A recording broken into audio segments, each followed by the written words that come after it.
नमस्कार, बंसल न्यूज़ का विशेष कार्यक्रम धरोहर आप देख रहे हैं। मैं हूं आपके साथ अमन पांडे। तो आज आपको लेकर चलेंगे बिलासपुर जिले में स्थित उस शहर में जहां पर धर्म और आस्था के साथ साथ इतिहास और पुरातत्व का एक अनोखा संगम देखने को मिलता है। वो शहर जो कभी छत्तीसगढ़ यानी कि दक्षिण कौशल की राजधानी हुआ करती थी। वो शहर जिसके बारे में मान्यता है कि यहाँ कभी सोने की वर्षा हुआ करती थी। तो आइए चलें मल्हार शहर में और जानें क्या कहता है वहां का इतिहास। छत्तीसगढ़ में बिलासपुर के पास है मल्हार। ये जगह न सिर्फ धार्मिक बल्कि ऐतिहासिक तौर पर भी काफी अहम है। यहाँ तक आने के लिए बिलासपुर से बस और टैक्सी मिल जाती है। पर्सनल कार या फिर बाइक से भी यहाँ पहुंचा जा सकता है। करीबी रेलवे स्टेशन जयराम नगर है जो कि 15 किलोमीटर की दूरी पर है। ये माना जाता है कि मल्हार शहर का इतिहास हजारों साल पुराना है। इस बात को साबित करने वाले कई अवशेष यहाँ मिले हैं। यहाँ खुदाई करने पर कई दफा सोने के सिक्के मिले हैं। यहाँ मां डिडनेश्वरी का मंदिर भी है जो प्रदेश भर के लोगों के लिए आस्था का केंद्र है। तालाब के किनारे बने इस मंदिर का मुंह पश्चिम की तरफ है। इस मंदिर में मां डिडनेश्वरी की ब्लैक ग्रेनाइट से बनी प्रतिमा है। माना जाता है कि पुराना मंदिर 11वीं या 12वीं सदी में बना है। बाद में मंदिर को नया रूप दिया गया। ये मंदिर बेहद खूबसूरत है। यहाँ आए श्रद्धालु इसकी सुंदरता में खो जाते हैं। मंदिर के पिलर्स पर अलग अलग फूलों और पशु पक्षियों को उकेरा गया है। दीवारों और छत पर रंग रोगन देखने लायक है। मंदिर के बाहरी हिस्से में बनी कई पुरानी मूर्तियां अब भी यहाँ मौजूद हैं। मंदिर का बेस पुरानी हालत में ही है। मंदिर कैंपस में कई और पुरानी मूर्तियां सहज कर रखी गई हैं। यहाँ नवरात्र में बड़े पैमाने पर ज्योति कलश जलाए जाते हैं। बेशकीमती होने की वजह से कुछ लोग साल 1992 में माता की प्रतिमा चुराकर मध्य प्रदेश के मैनपुर ले गए थे। मूर्ति को वापस लाकर यहाँ रखा गया। माता की प्रतिमा जो है शुद्ध काले ग्रेनाइट पत्थर से है और ये माता की प्रतिमा जो है 10वीं 11वीं शताब्दी की मूर्ति है और ये जाजल्य देव राजा जो है द्वितीय शासन किया करते थे उस समय की मूर्ति है। ये प्राचीन मूर्ति है। ये माता रानी की जो प्रतिमा है ये यहीं से नीचे से निकली हुई थी। माता के प्रतिमा की स्थापना 1954 में गुहा निषाद समाज द्वारा स्थापित किए थे। फिर 1991 में माता की प्रतिमा जो है चोरी हो गई थी। माता की प्रतिमा जो है काले ग्रेनाइट पत्थर के कारण चोरी किए गए थे। माता की मूर्ति देख के चोरी नहीं किए थे, उसकी जो पत्थर की कीमती पत्थर है उसको देख करके चोरी किए थे। और ये माता की प्रतिमा चोरी करके मैनपुरी ले गए थे। उत्तर प्रदेश में मैनपुरी गाँव है, वहाँ ले जा करके गड्ढे बना करके उसमें रख दिए थे। फिर उस समय की जब आज एसपी परिहास साहब जी थे उसके द्वारा बहुत सहयोगी प्राप्त हुए हम लोग को। उसके द्वारा बरामद करा करके फिर माता की स्थापना पुनः किए गए। फिर माता की प्रतिमा जो है पूरे 9 रूपों में विराजित माता की मूर्ति अगल बगल में जो है पूरे 9 रूप में है। माता रानी जो है इस साइड में 3 है, इसमें देख सकते 3 है और नीचे में 3 है। माता शेर की सवारी है, शेर अगल बगल में सिंह भी है माता की। और ये माता की महिमा जो है दूर दूर में विख्यात है।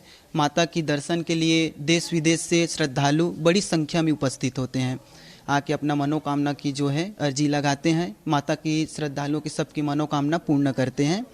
और माता की जस्ट मूर्ति के बगल में ठीक बगल में देख सकते हैं आप, वहाँ पर वामन देव के रूप में जो विष्णु भगवान ने वामन अवतार लिए थे उसके रूप में है और राजा बलि को दान करने के लिए संकल्प दिवा रहे हैं। माता की प्रतिमा के जस्ट बगल में है। इस मंदिर में देवी पार्वती के कुंवारे रूप की पूजा की जाती है। जब पार्वती भगवान शिव को पाने के लिए तपस्या कर रही थीं, उसी मुद्रा में यहाँ देवी की मूर्ति रखी गई है। काले ग्रेनाइट की इस मूर्ति में देवी को साधिका के रूप में दिखाया गया है। गर्भगृह में मां दुर्गा के 9 रूप भी देखने को मिलते हैं। भगवान विष्णु के वामन अवतार की प्रतिमा भी यहाँ पर है। ऐसा माना जाता है कि माँ के दर पर मांगी गई हर मुराद पूरी होती है। मतलब हमेशा आते जाते रहते हैं। ज़्यादातर नवरात्रि में भीड़ रहता है तो नवरात्रि में भी आते हैं। तो यहाँ पूजा पाठ के लिए मतलब ये जगह बहुत फेमस भी है आसपास में। और मतलब बहुत लोग दूर दूर से भी आते जाते रहते हैं यहाँ। हम लोग को 20 साल हो गया यहाँ आते, और श्रद्धा बहुत ज़्यादा है सभी का, तो हम लोग यहाँ हमेशा दर्शन करने आते हैं डिंडेश्वरी माँ का। कैसा लगता है जब आप यहाँ आती हैं तो? बहुत अच्छा लगता है।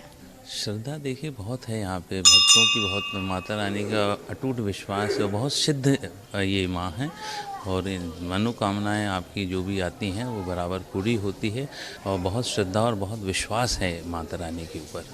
मैं यहाँ पहली बार आई हूँ और यहाँ आकर मुझे अच्छा लगा। क्या कुछ सुना था आपने मंदिर? मैं सुना था यहाँ जाने से सब पूर्ण होता है ऐसे करके, तो मैं भी आई। अब बहुत अच्छा अनुभव, पहले से बहुत सारा विकसित हो गया है। पहले हम लोग 7 साल पहले आए थे उस समय, और अभी में बहुत शांति का अनुभव होता है। बहुत सुंदर, बहुत माँ के दरबार में बहुत अच्छा लगा। पहली बार आई हैं? पहली बार आई हूँ, पहली बार। खुशी हुई है अंदर? बहुत बहुत खुशी।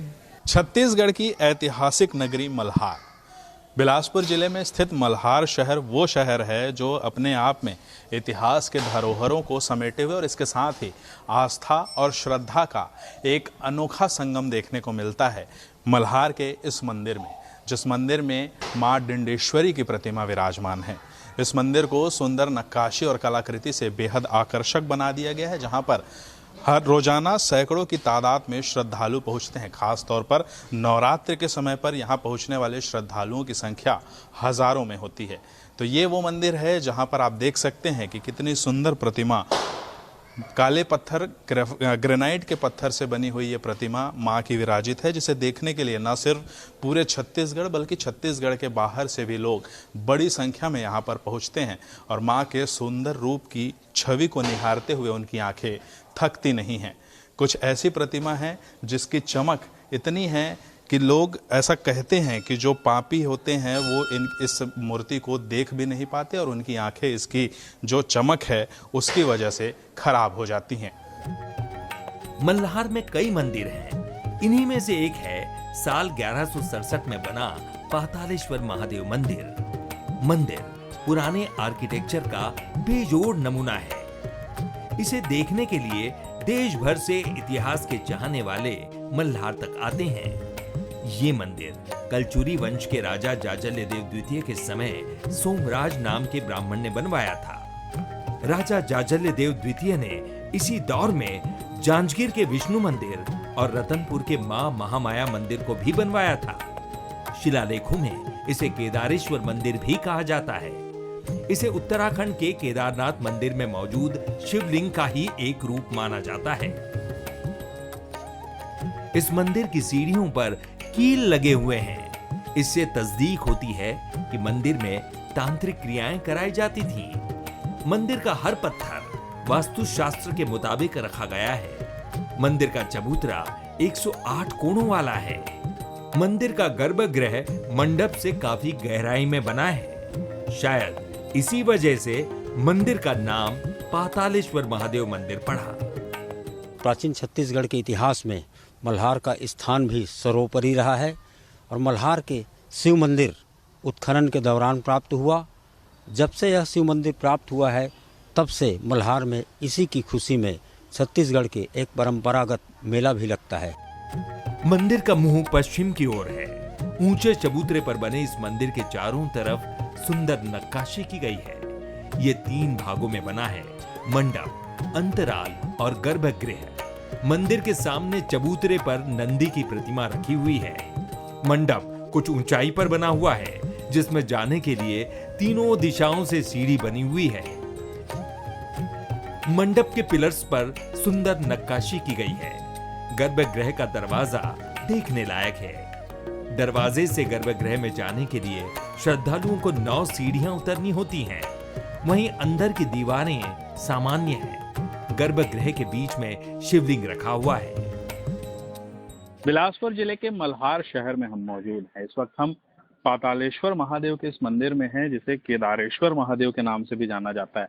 मान्यता है कि केदारनाथ का जो मंदिर उत्तराखंड में है उसी का प्रतिरूप यहाँ पर बनाया गया है और तंत्र मंत्र और इस तरह की जो पारलौकिक शक्तियों को संबंधित जो समर्पित जो पूरी विद्याएं हैं उनको समर्पित ये मंदिर है। और यहाँ पर आप देख सकते हैं कि किस तरह से सुंदर कलाकृति सुंदर जो चित्र है, सुंदर जो नक्काशियां हैं वो बनाई गई हैं। दोनों ओर द्वार के गंगा और जमुना और इसके साथ ही भैरव बाबा की कलाकृतियां यहाँ पर अंकित की गई हैं। आप देख सकते हैं कि किस तरह से जो पातालेश्वर महादेव का गर्भगृह है वहां जाने का रास्ता 9 सीढ़ियों से होकर जाता है और इसी कारण इस मंदिर को पातालेश्वर महादेव के नाम से पूरे छत्तीसगढ़ में जाना जाता है। केदारेश्वर मंदिर के नाम से भी इसे जाना जाता है और कहा जाता है कि यहाँ का इतिहास लगभग 1000 साल से भी ज्यादा पुराना है। 9 सीढ़ियों से नीचे उतरने पर नीचे जाकर केदारेश्वर महादेव के दर्शन होते हैं, जिनका जो शिवलिंग का जो आकार है वो उसी तरह से है जैसा उत्तराखंड के केदारनाथ मंदिर में। पूरे छत्तीसगढ़ से लोग यहाँ पर पहुंचते हैं और यहाँ आकर के जो केदारेश्वर महादेव है, जो पातालेश्वर महादेव हैं, उनके दर्शन करते हैं, उनके प्रति अपनी श्रद्धा समर्पित करते हैं। इस मंदिर के कैंपस में कई और मूर्तियां भी मिलती हैं। मंदिर के ठीक सामने हनुमान जी की प्रतिमा है। धर्म और इतिहास के साथ साथ आश्चर्य से भरा है मल्हार शहर।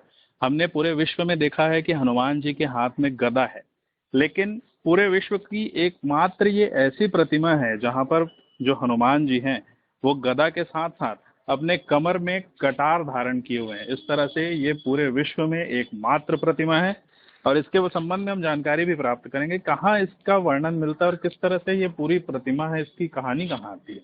जी हाँ, सुंदरकांड का प्रसंग है, उसका एविडेंस प्रमाण मल्हार में स्थित है। पातालेश्वर शिव मंदिर का ही यह प्रतिमा जो है भाग है और सुंदरकांड में जो प्रसंग आता है, अहि रावण के भुजा उखाड़े दाहिना भुजा असुर दल मारे, उसका यह प्रतिमा पूरा साक्षात प्रमाण दिखाई दे रहा है। अहि रावण और मही रावण 2 भाई हैं, ये दोनों को पैर पर हनुमान जी का यह रौद्र रूप है और वो दबा रहे हैं।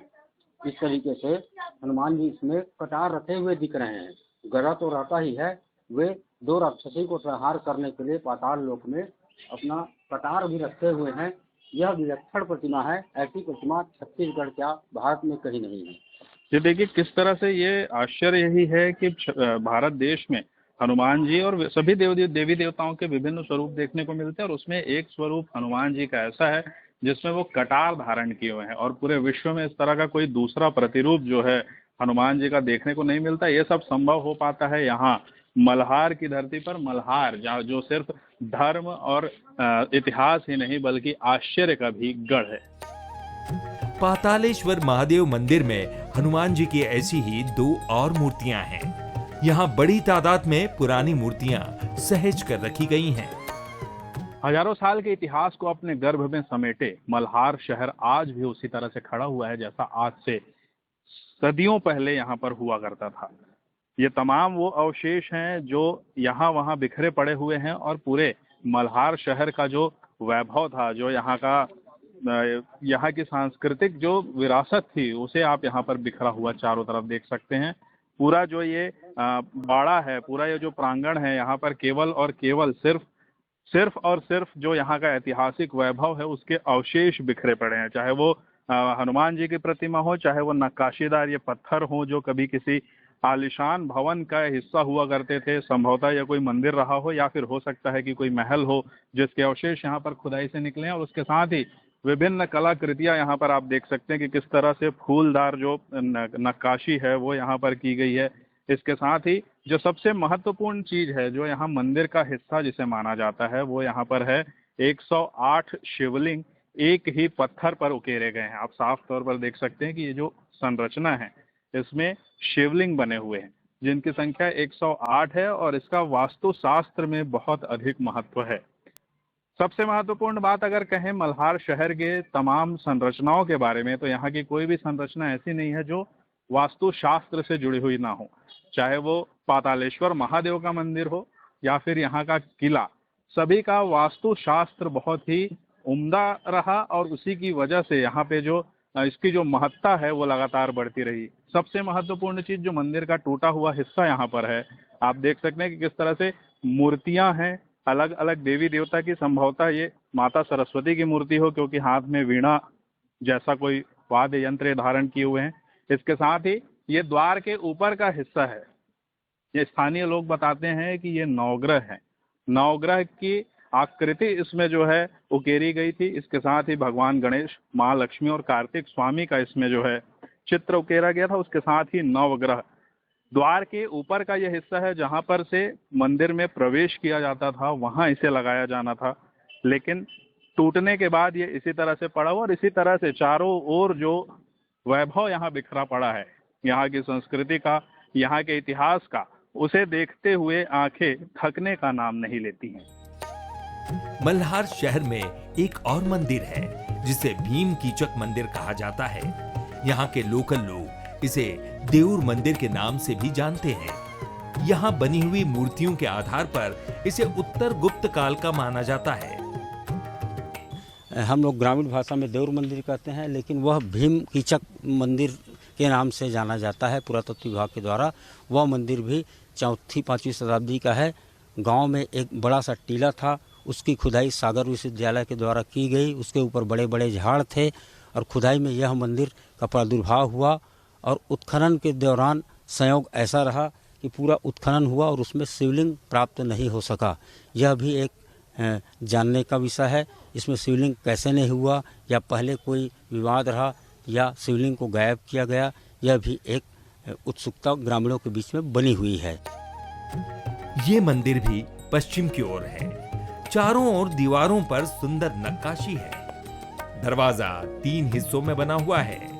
बाहरी हिस्से में द्वारपाल को उकेरा है। उसके बाद गंगा और यमुना और फिर फूल और लताओं को उकेरा गया है।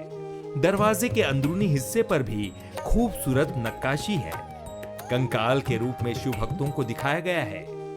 इतिहास के जानकार इसे शिव बारात मानते हैं।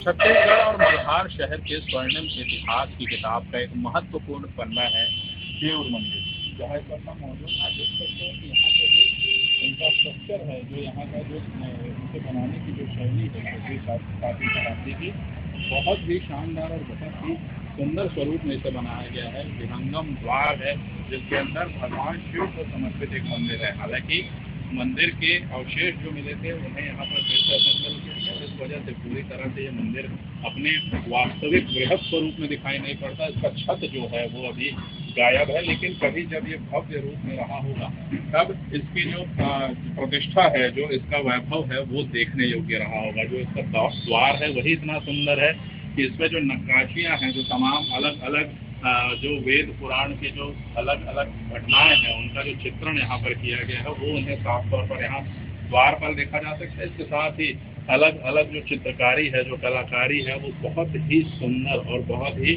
मन को मोहने वाली यहाँ पर प्रतीत होती है। इसके अलावा अगर हम अंदर की बात करें तो गर्भगृह में जो शिवलिंग है उसकी जगह पर खाली स्थान है, जिससे ये पता चलता है कि यहाँ शिवलिंग था, लेकिन बहरहाल काल के प्रभाव से वो शिवलिंग यहाँ से गायब हो गया है। उसकी जगह पर सिर्फ यहाँ पर उसका जो बाहरी स्ट्रक्चर है वो केवल यहाँ पर मौजूद है। उसी की लोग यहाँ पर श्रद्धा के साथ पूजा करते हैं और मानते हैं कि यहाँ पर भी हर मुराद जो है वो पूरी होती है। इस मंदिर के छत नहीं होने के बाद भी यहाँ पर जो यहाँ का वैभवशाली इतिहास है उसका बयान यहाँ की जो दीवारें हैं वो साफ तौर पर करती हैं। प्राचीन दीवारें, प्राचीन यहाँ की जो है वो काफ़ी मजबूत है। उसे जिस तरीके से सहेज कर रखा गया है उससे पता चलता है कि प्राचीन समय में जब ये मंदिर अपने स्वर्णिम समय में रहा होगा तब कितना वैभवशाली रहा होगा। तब इसकी जो वैभव का जो बखान है वो किस तरह से ठीक करें ये समझ में नहीं आता, क्योंकि जो पूरा स्ट्रक्चर है वो इतना सुंदर है, वो इतना आकर्षक है कि जैसे ही लोग इसे देखते हैं पूरी तरह से यहाँ पर रम जाते हैं और यहाँ के इतिहास का जो ऐतिहासिक जो वैभव रहा होगा उसकी कल्पना में खो जाते हैं। इन मंदिरों के अलावा यहाँ प्राचीन किला या गढ़ भी हुआ करता था, जिसके बिखरे हिस्से आज भी मल्हार में देखने को मिलते हैं। किले का केवल बेस ही दिखाई पड़ता है, लेकिन सैटेलाइट व्यू में आज भी इस किले के वैभव को देखा जा सकता है। मल्हार शहर के समृद्ध इतिहास का एक बहुत बड़ा उदाहरण वो जगह है जहां पर इस वक्त हम खड़े हुए हैं। यहाँ का ऐतिहासिक किला जो अभी तो फिलहाल बहुत बुरी स्थिति में है, जर्जर स्थिति में है, लेकिन एक समय रहा होगा जब मल्हार शहर के इतिहास को यहाँ के ये जो किले हैं, ये जो किले के अवशेष हैं, यहाँ पर बनी ऊंची ऊंची इमारतें जो हैं वो इतिहास की गवाही खुद देती रही होंगी। वो भी समय रहा होगा जब दूर से लोग इस किले को देखते होंगे और यहाँ के वैभव का अंदाजा लगाते होंगे। जो स्ट्रक्चर इस पूरे किले का है वो अभी भी बहुत ही अच्छा है। चारों तरफ से जो पानी से घिरा हुआ एक आइलैंड यहाँ पर बना हुआ है और उसी के एक छोटे से हिस्से में हम इस वक्त मौजूद हैं। काल के प्रभाव से ये जगह जो है खराब होती गई, जीर्ण होती गई और उसका परिणाम आप देख रहे हैं कि किस तरह से जो पूरा किला है वो अस्त व्यस्त हो चुका है, पूरी तरह से जो है ये नष्ट होने की कगार पे है। हालांकि इसे संरक्षित करने की कोशिश, हर संभव कोशिश की जा रही है, लेकिन फिर भी परिणाम उस अनुरूप नहीं आ रहे हैं जो यहाँ की समृद्धि और यहाँ की खुशहाली का जो इतिहास वैभवशाली रहा है उसे दिखा सकें। कुल मिलाकर पूरा जो इतिहास है यहाँ का वो काफी समृद्ध है और उसकी गवाही यहाँ के जो ये भवन हैं उनके अवशेष चीख चीख कर दे रहे हैं। मल्हार पर मौर्य, सातवाहन, गुप्त, वकाटक, हैहय वंश और कलचुरी वंश का राज रहा है। शहर को ऐतिहासिक शिलालेखों में मल्लाला और मल्लाहपट्टन जैसे नामों से जाना जाता है। दरअसल ये शहर प्राचीन कारोबारी रास्ते पर पड़ता था। पानी के रास्ते से व्यापार होने की वजह से यहाँ पर मछुआरे बड़ी तादाद में थे। इसी वजह से इस शहर का नाम मल्लाहपट्टन पड़ा। अब इसे मल्हार कहा जाता है। प्राचीन जो किला है उसकी एक बार खुदाई एएसआई वालों के द्वारा की गई है। नागपुर के डॉक्टर एस.के. मित्रा के निर्देशन में हुई खुदाई में लगभग बहुत सारी मौर्यकालीन पक्की मिट्टी का टेराकोटा पर निर्मित मृत्युभान और सिक्के, सैनिकों के औजार, प्रवेश द्वार, राजाओं के बैरक, घोड़ा रखने का अस्तबल और किचन प्राप्त हुआ था। अनाज भी प्राप्त हुआ था उस समय का। इस तरह से यह किला जो है अपनी भव्यता को लिए हुए है। इसमें एक बार उत्खनन हुआ, उसके बाद इसका इतिहास जो है रहस्य से अनावृत है, वह सामने लाना भी अत्यंत जरूरी है। मल्हार के गौरवशाली इतिहास के बारे में जितनी बातें की जाएं उतनी कम है। मल्हार का पत्थर ऐतिहासिक है। यहाँ की हर प्राचीन इमारत और सहेज कर रखे गए पत्थर इस शहर के गौरवशाली इतिहास की कहानी कहते हैं। तो ये था प्राचीन भारत का प्रसन्नपुर शहर। आज के समय में इसे कहते हैं मल्हार। चाहे भगवान शिव की नगरी कहें, माँ डिंडेश्वरी की नगरी कहें या छत्तीसगढ़ का वैभवशाली ऐतिहासिक नगर, हर तरीके से मल्हार शहर का वैभव उसी तरह बरकरार है जैसा आज से सदियों पहले हुआ करता था। तो फिलहाल आज के एपिसोड में बस इतना ही। अगले एपिसोड में फिर से किसी नई जगह की जानकारी लेकर हम पुनः आपके सामने उपस्थित होंगे। तब तक के लिए हमें दीजिए अनुमति। कैमरा पर्सन कैलाश यादव के साथ अमन पांडे, बंसल न्यूज़, बिलासपुर।